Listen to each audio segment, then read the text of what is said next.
sense of self, the eternal I looking at itself. I. The reflection causes that object known as the self to be built, and it is just an intellectual perception of that sequence of experiences that have been realized by that which looks through your eyes, hears through your ears, and sits behind your thoughts whilst observing all your feelings. A useful filter the self is. It just grabs onto that which it understands and has meaning to it, reinforcing itself as itself. But as with all filters, you lose information. Like when you hear your name amidst the noise of a pie and lose everything else that's been said. You'll remember that thoughtful memory. So what makes me, me?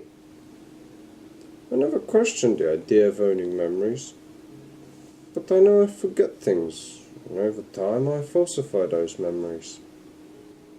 So how do I get a coherent sense of self? What keeps me being me through this roller coaster of life? The so I shall presuppose, because people still seem like themselves even without their own memories of what they've done.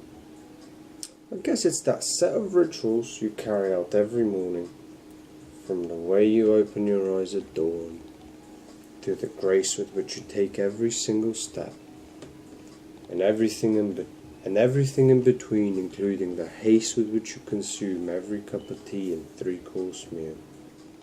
Those built-in components of how you run, properly or not. You couldn't read once now, could you? And now look at you, reading and writing as you go along the journey of life. You learned those things once. They became engraved in your very DNA and the neural wiring of your brain by the sole act of your focused mind. So what made you choose to have such intentions and ideas in the first place? Well, the self can make such choices of weighing the scales of reason and emotion in regards to what actions need to be taken, and then deciding which ideas and intentions shall drive things forward, reinforcing itself as itself, always. Well, that is until some thing or idea comes and breaks its little bubble and causes it to spill out onto the universe. So how would you avoid that? Should I avoid it? I don't know. But I guess I'll start by looking beyond the obvious flapping of wings, as it's the shape that creates the difference in air pressure above and below the wing that allows birds to fly. Like the quiet footsteps of a cat, an inbuilt component into its very being. But no one tells you how they walk, because they just walk. It's beyond the yapping of pointless words. There's no sense of ownership there, neither is there a truth or a lie. Just is as it is. Then by that logic, the soul speaks in silence. That's how you connect to people's true beings, isn't it? In those mutually shared moments of stillness. But it's ironic to speak of silence, although that does cause some unexpected reactions when people speak to you and they're met with a wall of silence. What's going on? My communication partner isn't acting. Aren't there things that can't be said?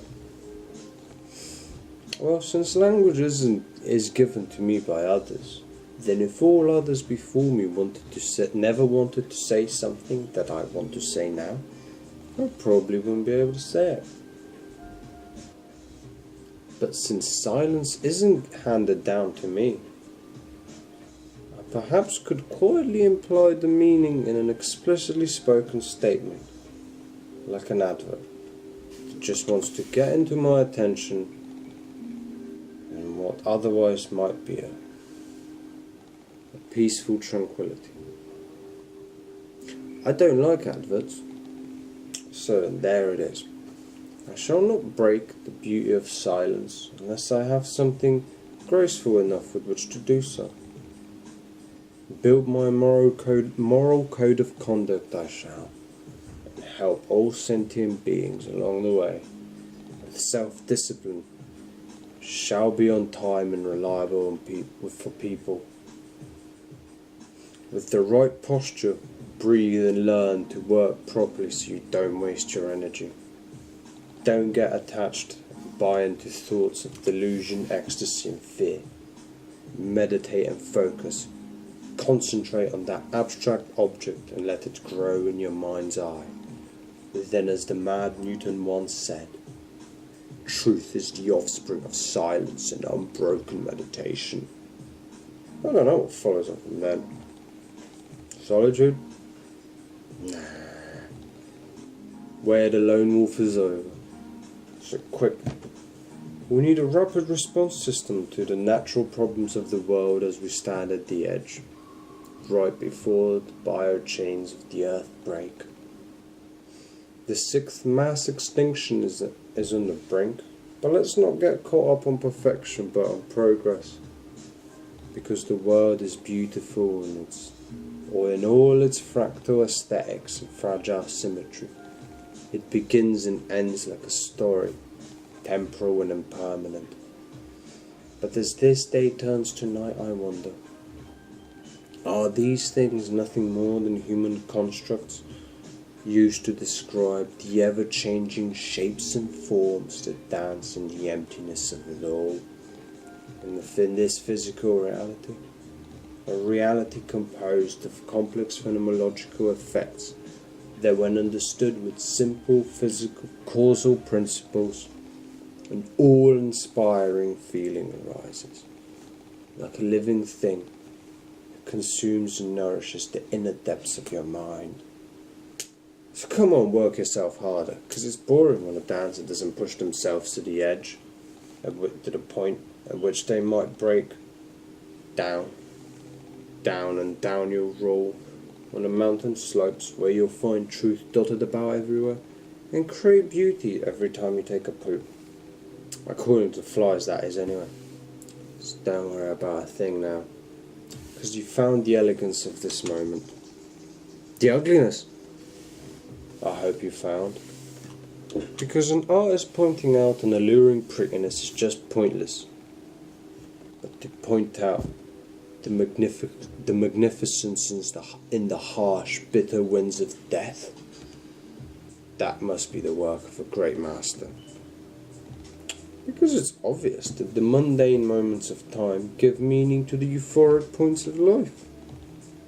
But to see the euphoric giving meaning to the mundane, a much more obscurely hidden veil lies there. But I know you'll get through it in due time. Or I'm just mad, but the human mind arose to understand cause and effect, armed with reason and its trusty companion fact. The world outside us is there to be studied, not based on the individual. Science. It says you once came from a single-celled organism. So remember that next time you go to bed. Because it's amazing being able to get up and go to the toilet. Yeah, there's nothing more inspiring than seeing somebody do the same thing as you, but with 10 times more difficulty. So this one goes out to the disabled and starving poor. I won't forget about you when the tears have dried. I've gone off tangent again, just like every time I try and do something. But I thought I'd let you know, I'm going to go back to reasoning that this floor is a solid object. Until you exert a force powerful enough to change it, of course. But I can measure this force and relate all the quantities associated with the material composition of the floor. And I can describe it with the precise unambiguity of mathematics. Then you can't say I meant anything else other than what I said. E to the ix equals cos x plus I sin x. absolute true reason. Says you can't exactly let go of those little things known as photons, leptons and bosons and stuff. Quantum field theory? Say what? There's no such thing as a solid object and most things are 99.9% empty space? What is space? I caught you there. Because there's no set of axioms that can prove their own consistency, and this statement is unprovable. Can't think of anything funnier, just like this statement is false. Can't say it's true or false. Brilliant self-reference there. Wait, did I say it again? Self?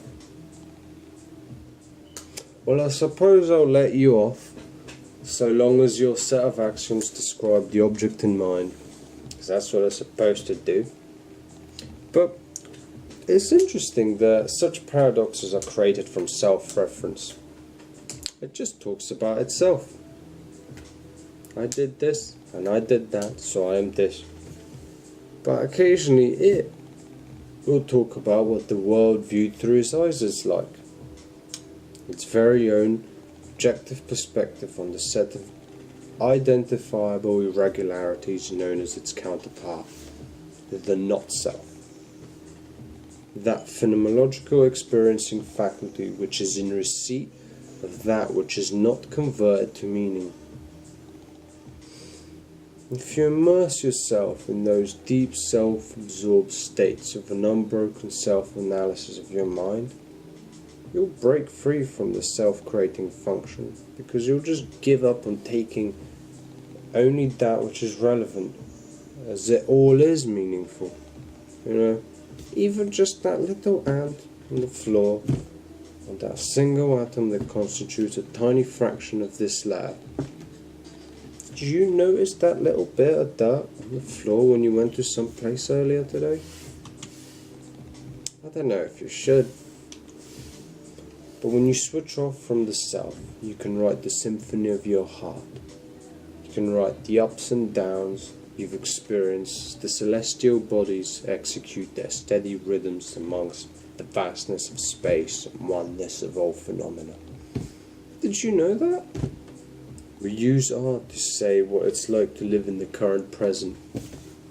A present that will never last, like ephemeral graffiti. Here today and gone tomorrow. And as the mountains erode away into dust, I wonder, the digital won't ever decay, like this video.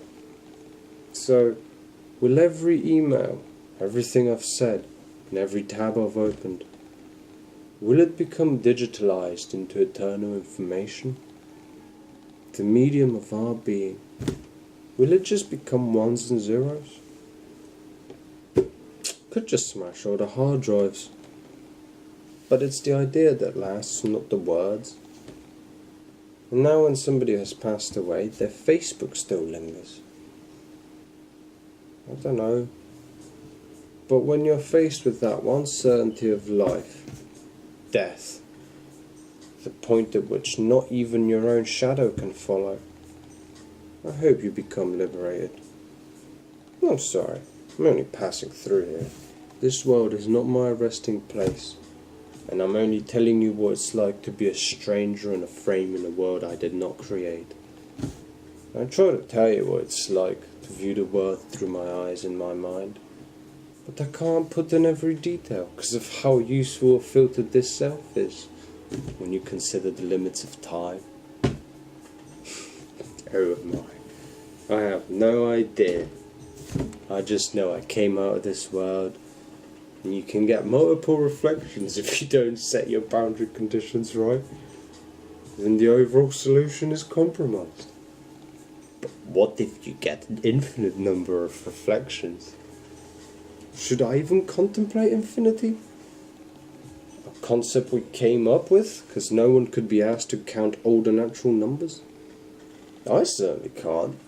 So I will ask, will the square root of -1 remain after humanity is gone? I don't know. Probably. It must. Surely. But here's a self-referring question. Why was the question why created? We are the universe thinking about itself. And if I count the number of sunsets I've seen, I'm 22 on this day. Thank you, dear viewer.